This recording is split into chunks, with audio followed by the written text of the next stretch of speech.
Hi students, in this video let us learn about Wheatstone bridge. Wheatstone bridge is a electric circuit problem. It comes in electricity chapter. Now Wheatstone bridge consists of 4 resistors PQRS connected as 4 sides, and across one diagonal here galvanometer is connected.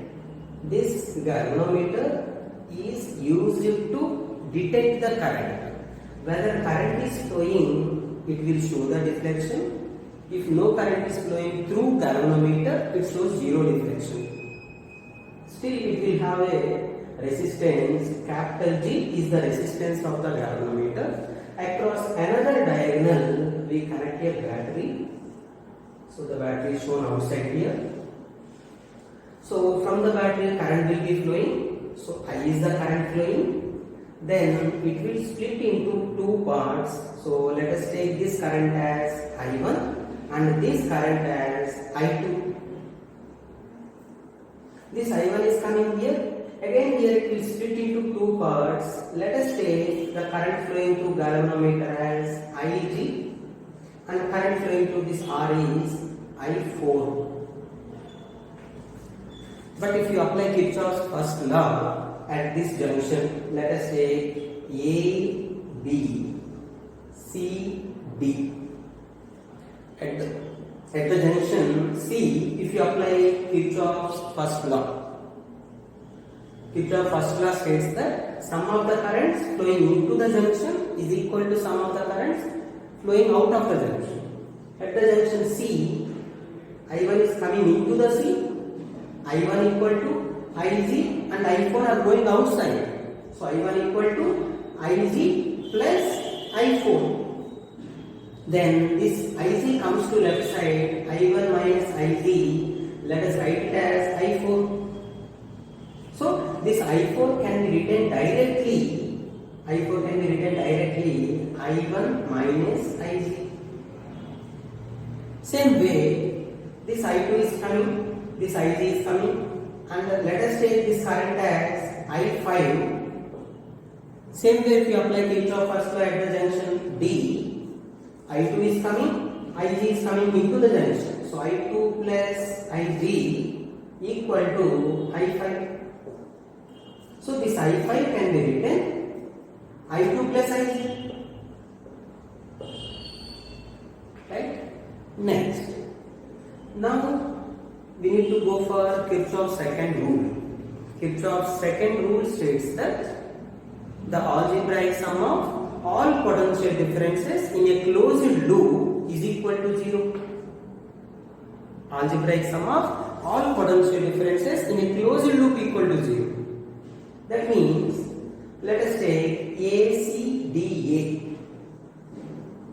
So apply Kirchhoff's second rule in the loop ACDA.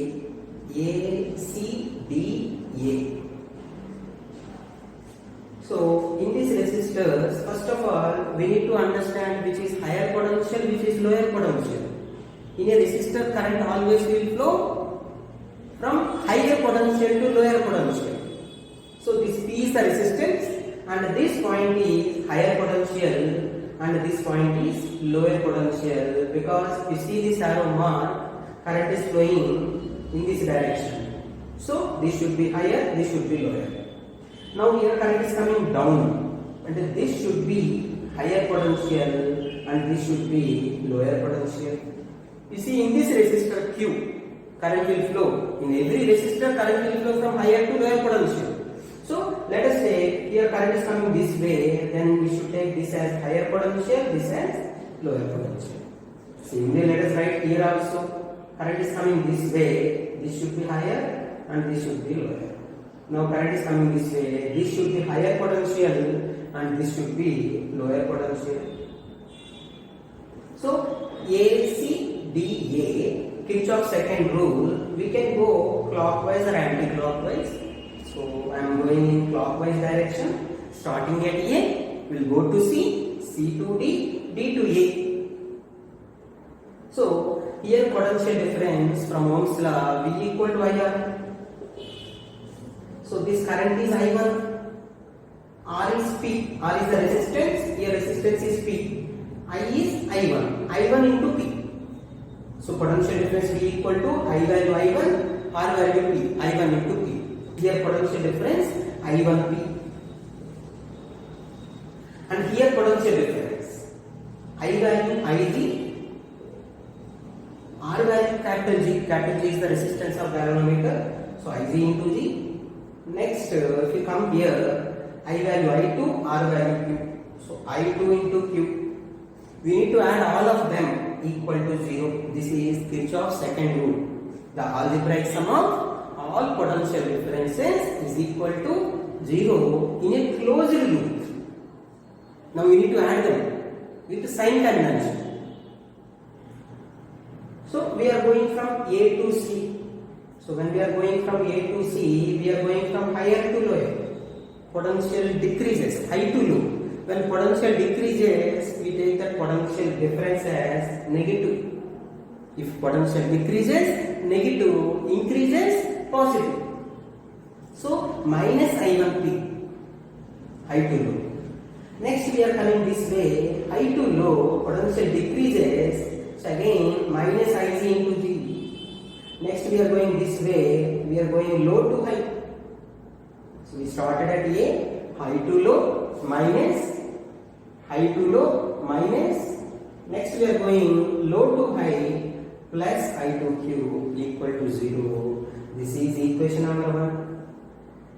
Same way, apply in the loop CB, DA, DC. So in this loop, let us apply Kirchhoff's second rule again. Let us go in clockwise direction, starting at C. So V equal to IR. Here I value I4, which is equal to I1 minus Ig. R value R. So I value I1 minus Ig into R. Next, here I value I5. That I5 can be written I2 plus Ig. Into R value S, IR, I value I2 plus Ig, R value S. Next if you go this way, here I value Ig, R value capital G. It should be equal to 0 now. Algebraic sum. We need to put plus or minus sign. So our sign convention is if potential increases, positive, potential decreases, negative. So we will start at C. So we are coming this way. High to low, potential decreases. So this first one should be negative. Next we are coming this way, we are going low to high. So potential increases, plus I2 plus Ig into S. Next we are going this way, we are going low to high. So plus low to high, potential increases, plus high to low, potential decreases, negative. Equal to 0. This is the second equation. So we applied Kirchhoff's first law and second law in Wheatstone bridge. Now, if current flowing through galvanometer is 0, if no current is flowing through galvanometer, then the Wheatstone bridge is said to be balanced. We can say bridge is balanced, Wheatstone bridge is balanced when no current is flowing through galvanometer.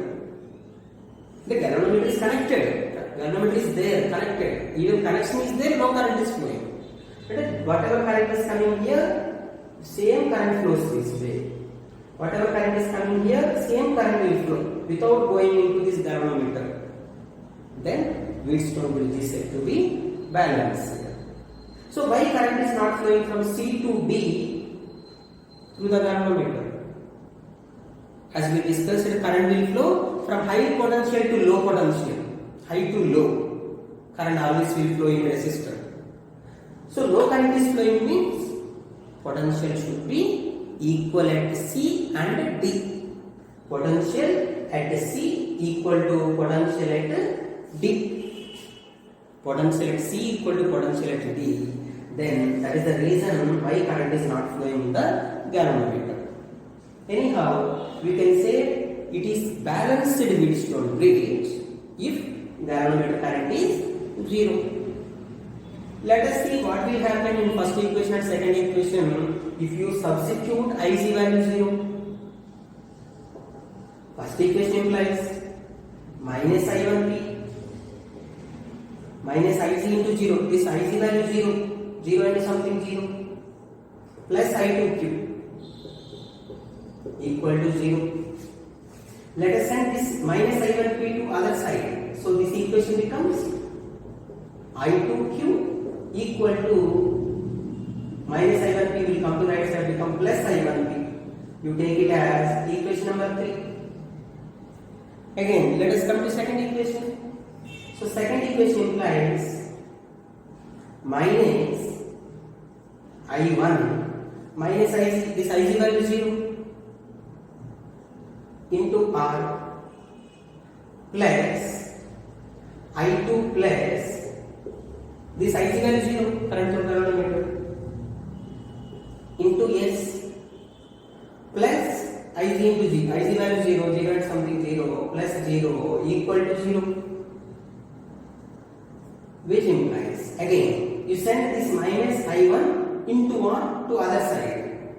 The left hand side I2 into S. This I2 into S is there. This minus I1R will go to right side. It become plus I1R. Equation number 4. Now divide equation 3 with equation 4. Equation 3 divided by equation 4 implies I2Q. Here I1P. Here I2S. Here I1R. So we are dividing. Equation 3 divided by equation 4. I2Q by I2S equal to I1P by I1R. I1 cancel, I2 cancel. Then we get Q by S equal to P by R. We can also write by sending Q to this side, R to left side. This equation becomes P by Q equal to R by S. P by Q equal to R by S. This is called balancing condition. Balancing condition of Wheatstone bridge. P by Q equal to R by S. We get P by Q equal to R by S by taking IC value 0. When IC is 0, when no current is flowing through galvanometer, then we got the relation P by Q equal to R by S. When no current is flowing through galvanometer, the ratio of these two resistances is equal to ratio of these two resistances. Ratio will be equal. So we can remember this is a balancing condition. If ratio of resistances is equal, then current through galvanometer is 0. That is, when no current is flowing through this galvanometer, even it is disconnected also, there won't be difference in the circuit. This is all about Wheatstone.